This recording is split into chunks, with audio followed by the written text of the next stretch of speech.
All right. Hello, everybody. This is how to debug Android devices in productions. My name is Chris Hayes. A little bit about me real quick. I spent the last 9 years working for Square on basically all things Android. I started out in app development, then worked on some Android build systems, and then spent about 3.5 years doing device bring up and platform work for their hardened Android operating system and devices. I'm still a little bit new to Memfault, but actually implemented their SDK while working over at Square at one point. Memfault provides an observability and fleet management platform that makes it easier and faster to track the health of MCU, Linux, and Android devices in the field. I joined Memfault because I believe they're the best tool to diagnose and resolve the toughest issues happening on Android devices. And I just wanted to lastly say that I am full-time remote out of Colorado and been just really enjoying working on Android devices. So we're going to jump into an AOSP diagnostic overview. We're going to talk about the different components of debugging devices.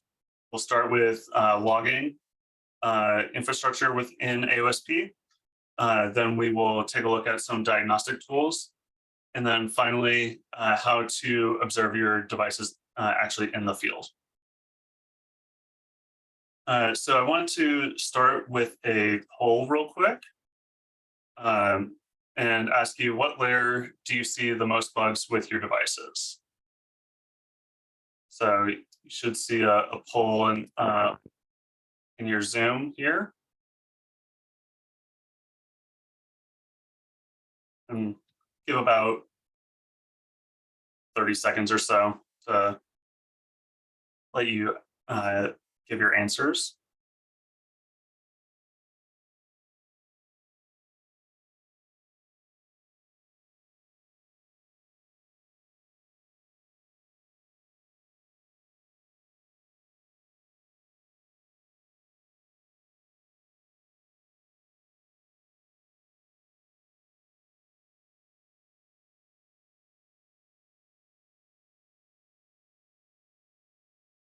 All right.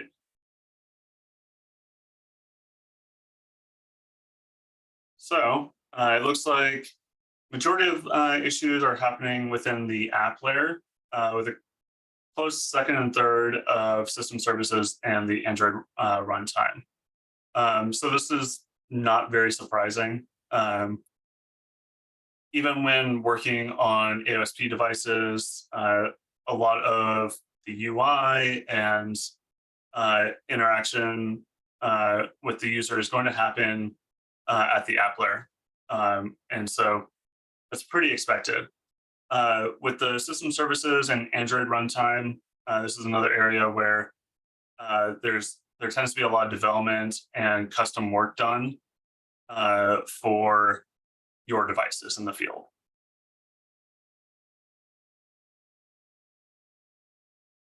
So with that, we want to kind of jump into how you can really start debugging issues that you find with your devices. And the bread and butter of any debugging is always going to start with logs. Most Android developers are fairly familiar with Logcat. It's a set of circular buffers for the main system, crash, radio, and event logs. And AOSP provides a Logcat binary on the device that allows you to collect that information and stream it back to your host machine. Anytime that you're working within the app layer and you're calling to log a message, you'll find it in the Logcat. There's also the uh, uh, K message slash D message for kernel and driver logs. Um, that will give you everything that you need to know about the Linux kernel, what's happening within it, and really allow you to dive in and uh, understand the state of the driver, how it's communicating with the peripherals that you may have attached to your device, and uh, and also just allow you to uh, get a better understanding of exactly what's happening. So I want to talk about one tool that I found very useful when dealing with AOSP devices in specific, and that tool is called LNAV. It's a uh, tool that is a generic log navigator, and it's designed to handle all sorts of logs. Out of the box, it actually doesn't support the Android logcat format, but I've actually linked a GitHub repository that has a schema that allows LNAV to understand it. Now, the reason that I find LNAV so useful is because it allows you to take the log messages from both the logcat and the kernel and interpolate them uh, in chronological order. So you can very easily jump between both layers and understand how the two sets of logs and all of the different services uh, and devices are interacting with each other. Uh, when working at Square, we had actually two independent Android devices that would communicate over USB. And at the time, I was able to write a script that would combine all four sets of logs into one LNAV session and understand both the logcat and kernel across both devices. So it was incredibly helpful to be able to triage issues that uh, were caused by one device and showing up on another. Some of the other features that it has is heuristics on the log. So you can kind of quickly get an overview of what the most common log lines are. It also has custom highlighting for anything that's specific to your product. And it'll also do pre-printing of structured data such as JSON.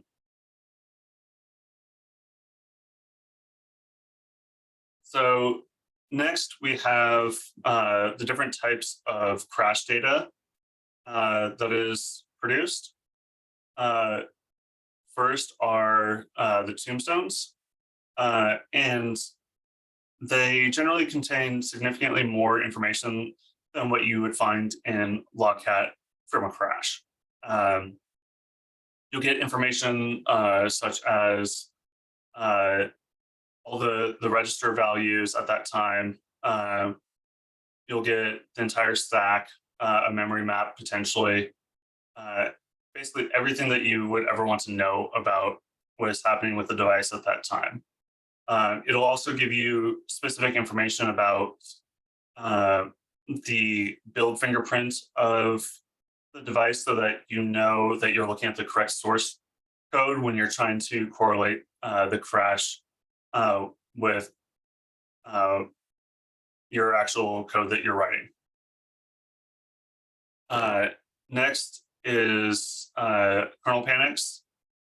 These are fatal exceptions within the kernel, and they they're considered exceptions that are unrecoverable. So the device will actually reboot at that time and attempt to get back into a good state.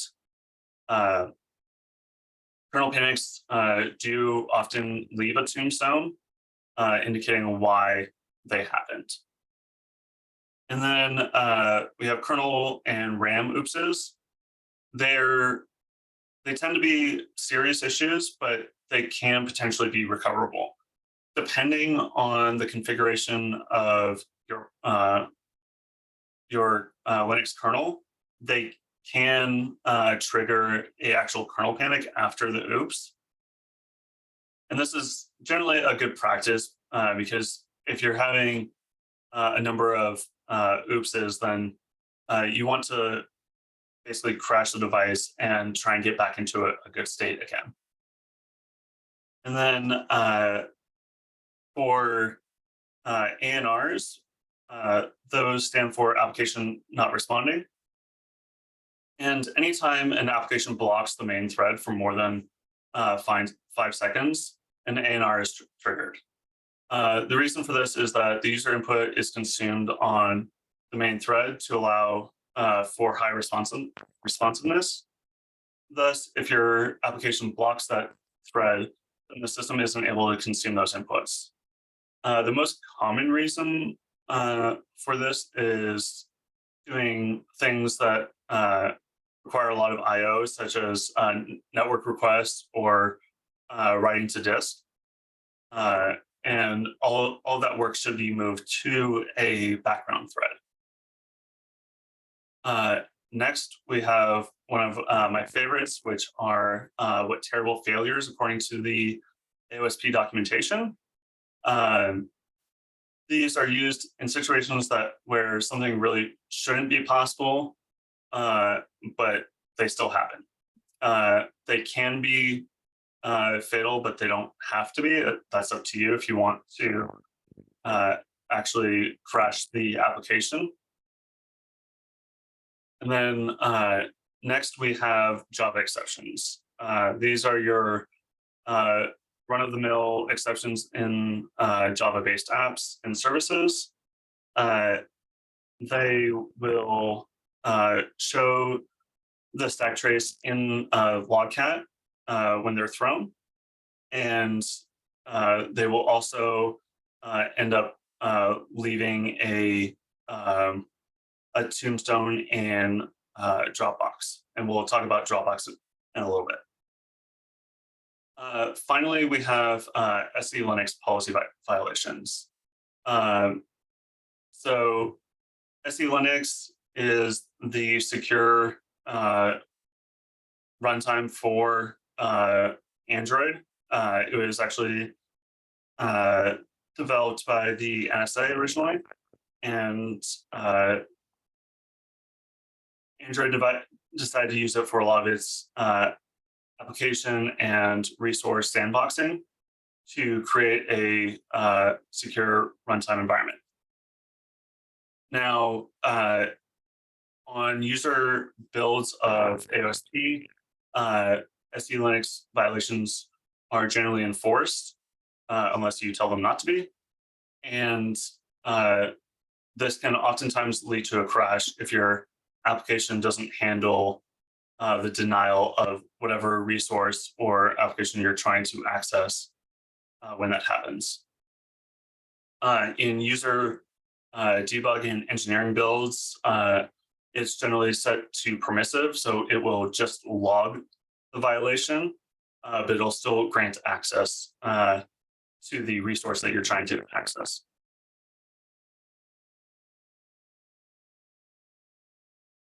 So now we're going to talk a little bit about different ways to access a lot of the information that I just talked about. So first, we have ADB, or the Android Debug Bridge. And this allows you to connect over USB or the network and run commands, pull logs, install apps, reboot the device, and push and pull files from it. It's really a feature-rich tool, which supports several other commands and options, but those are kind of the most commonly used ones. Again, this is one area where if you've done Android app development, you're probably very familiar with ADB. but if you're new to AOSP development, it might not be something that you've used just yet. Next are bug reports. And bug reports are just huge dumps of data from the device. It will run dumpsys and dump state to get information from every system service that's running on the device and error logs. And it will also capture logcat and also the kernel logs as well. This is a really intensive process, though, and it's not something that we recommend doing in an automated fashion very often, because a lot of times it can actually freeze the device for 30 or 40 seconds or more while it collects all that information. The file sizes can also be quite large, in the hundreds of megabytes. So it's just something to think about. It should be really a kind of a last resort if you're trying to understand what's happening on a device. And then finally, there's the Dropbox manager. It is generally for more app-specific crashes. As I mentioned before, this is where all the tombstones will end up, as well as Java exceptions. And everything can be found as individual files, as opposed to trying to find the exceptions in logcat, for instance. It's also a lot more handy than just using bug reports to collect information when something crashes. So next, I want to talk about battery stats. Battery stats, as the name implies, it collects data about any power usage on the device. And although it is called battery stats, it is actually just for any power usage. Even if your device doesn't have a battery, you can still run battery stats to understand power draw on the device. It'll give you a wealth of information, such as like what processes are drawing the most current, when are they doing it. If there's wake locks that are open, it'll let you know if things like Wi-Fi or Bluetooth are active and scanning. Just really everything that you would ever want to know about what is causing battery drain on your device, you can find it via battery stats. Out of the box, though, the file that battery stats generates is not very easy to parse. And that's where Battery Historian comes in. Battery Historian is a tool that Google provides, and it runs as a web app that you can run locally on your host machine. And it will give you the kind of timeline graph that you're seeing on the screen right now, and allow you to explore that data very easily. It is a lot of data, so I would go into it making sure that you know kind of what you're looking for specifically, and then and correlate with what you're seeing on screen. And then in terms of understanding your performance on the device, there's two tools I wanted to talk about. First is Perfetto. Perfetto is a tool that Google produces as well. It's also a web app primarily, but it also has an AOSP component that allows you to generate a Perfetto trace.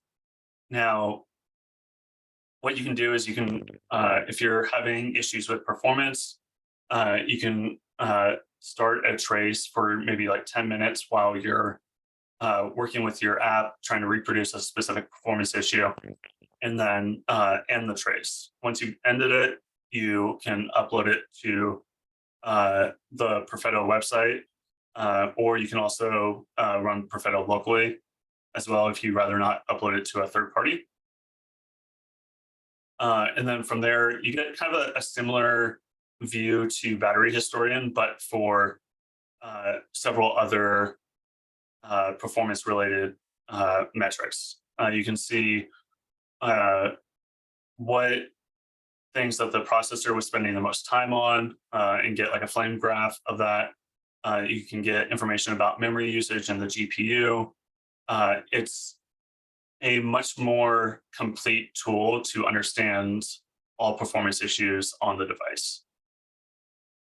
And then for issues happening more at the app layer, there is a library called Leak Canary, which a colleague of mine at Square originally started. It does memory leak detection for Android apps. And this can be very useful if you're seeing that your device is running low on memory, maybe the out of memory killer is kicking in and starting to kill other services running on the device that are important to your system working as a whole. Generally, if there's a leak happening, it can take a very long time to happen. So once the leak is detected, it has the option to upload it to a third-party service and allow you to analyze that information. If it's a local device, then there is a built-in heap analyzer that you can use to understand how the memory is related in the Java frameworks. So I want to talk about what is the most common problem with the existing tools and information. Well, they're all great if you primarily have the device sitting in front of you. If the device is in the field, you need a way to actually get that information off of the device. And that can be very difficult at times. So I wanted to start our second poll here and see how do you collect debug information from devices in the field. So again, I'll give about 30 seconds or so for people to respond.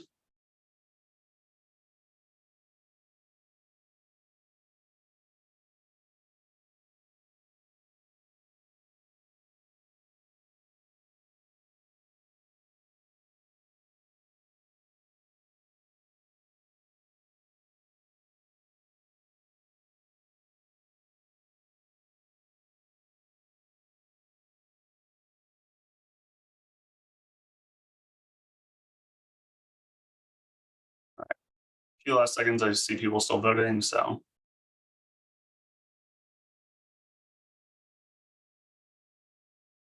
All right. So it looks like the bulk of you, use user submitted bug reports. Can't say I'm terribly surprised because they do have probably the most information. And then secondly is through third-party tools or services. And then finally, a few of you even said basically you don't collect information from devices in the field.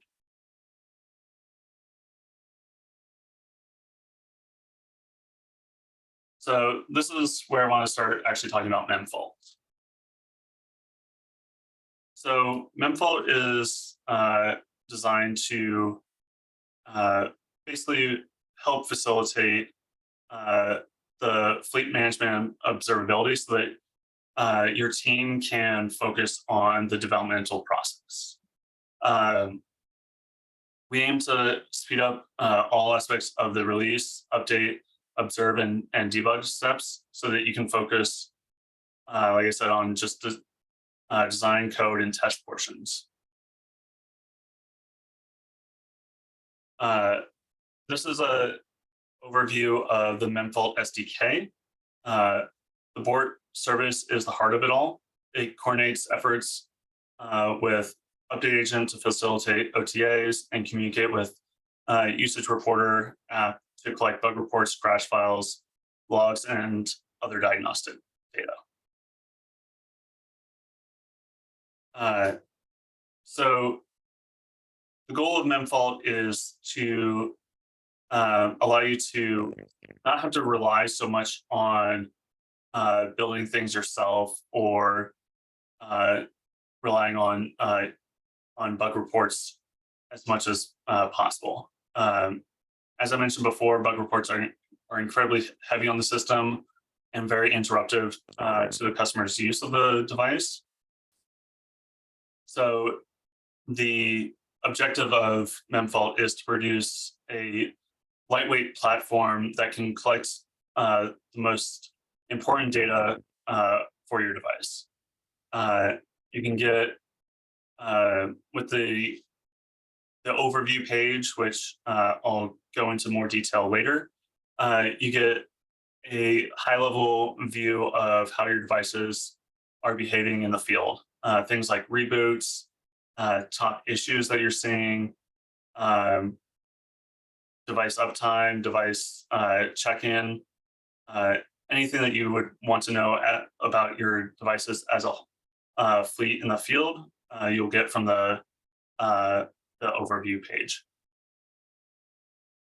But then when you find a specific issue that you're interested in, you may want to dig into a specific device, at which point you get a lot more critical metrics about that device. You can find out what the timeline has been for the device and whether or not there's been crashes or high CPU usage, high temp. You can understand how often Wi-Fi is disconnecting, or information such as how many wake locks are held open for the battery and how quickly it's draining. And then finally, we collect all of the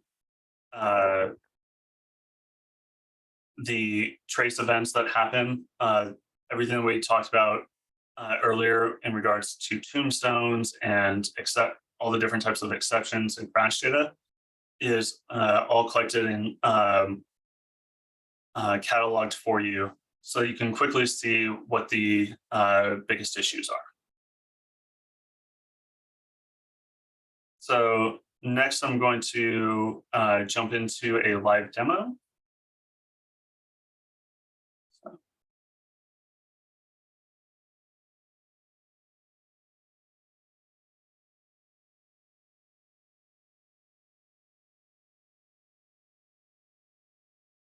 So this is one of our demo projects.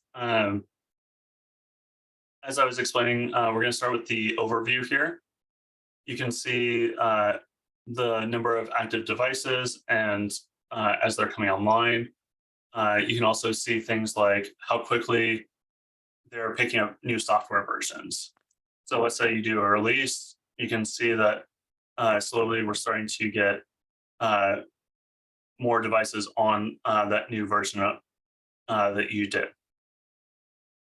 You can also get just an overall view of what devices are, or the counts of devices running each version that you've released.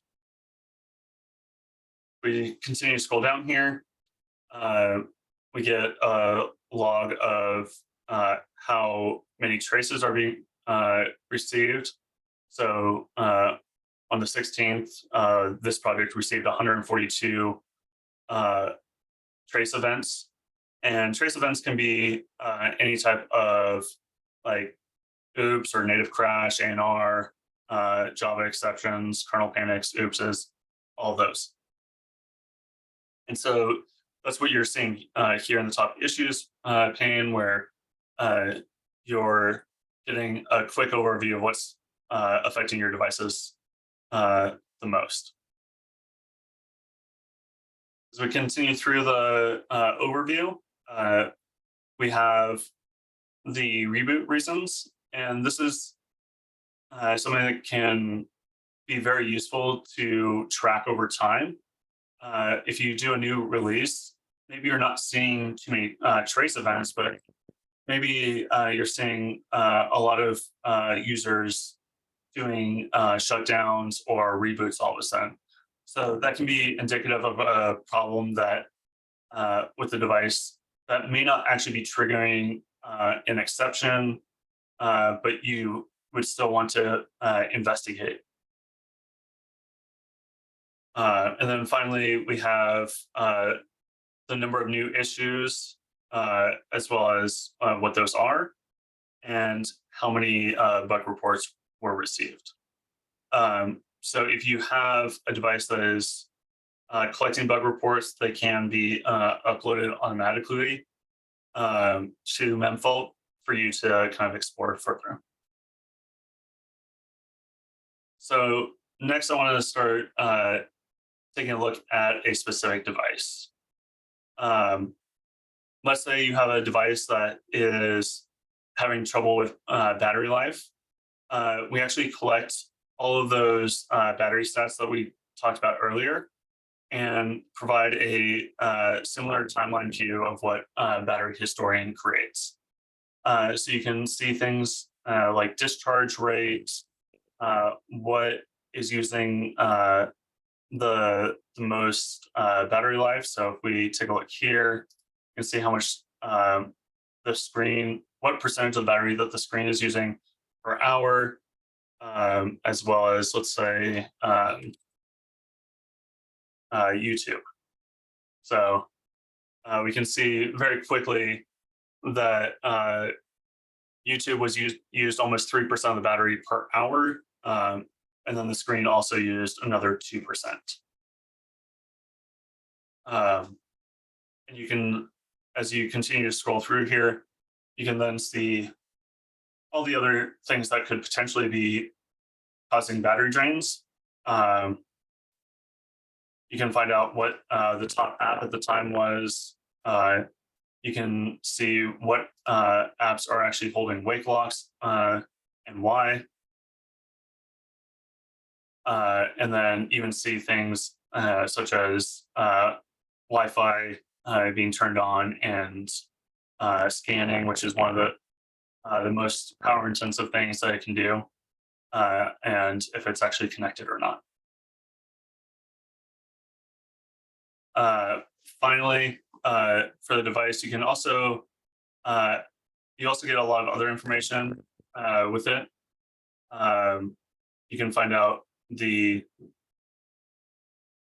connectivity type, whether it's connected to Wi-Fi, Ethernet, or not at all, or maybe a different transport if you have a custom transport of some sort. You can also get the amount of storage that's being used on a partition, things such as the different temperatures from sensors throughout the device.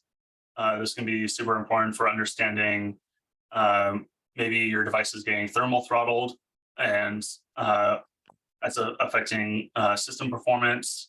You want to understand why that's happening. You can then potentially correlate that with like what app is running and how intensive it is.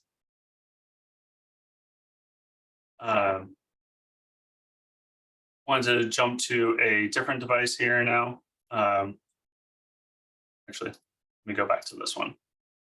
Forgot about the attributes page here. So within the attributes, you can collect a host of different characteristics about a device. Attributes tend to be things that are that seldomly change. If you have something that is changing very often, that's something that you want to capture via high-res telemetry, which is what we were looking at previously. But things that are characteristics of a specific device should be captured as attributes.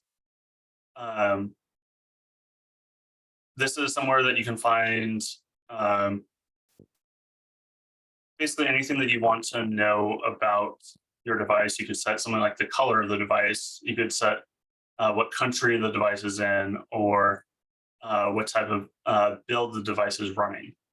Um, Even something like the manufactured date. So these are all things that shouldn't, like I said, shouldn't be changing all that often, but are important to understanding the state of the device that you're looking at. So next, if we take a look at uh, this device, we can see here that a bug report was collected. And what we do with bug reports is uh, we open them up and start parsing them to understand what's happening.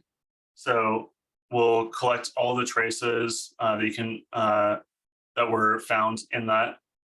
You'll see that if I click into one, it'll jump over to the issue that was created for that specific trace, which then uh,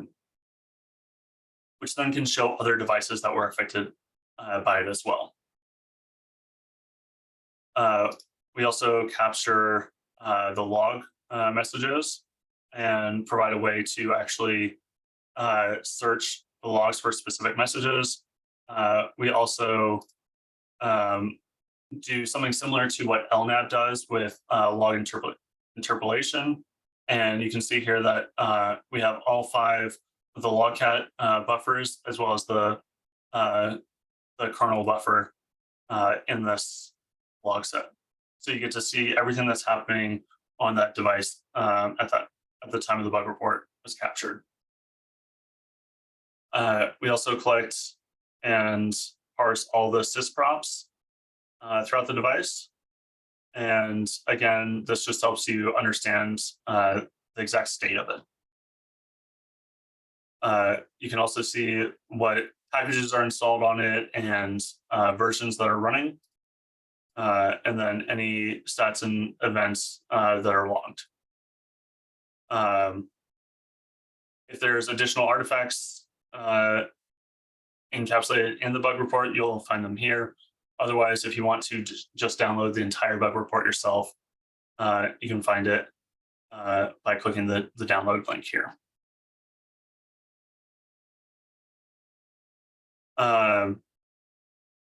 Finally, I want to talk about just the issues. As we've been kind of talking about in general, the reason that you want to debug devices in the field is to understand what is happening with the device.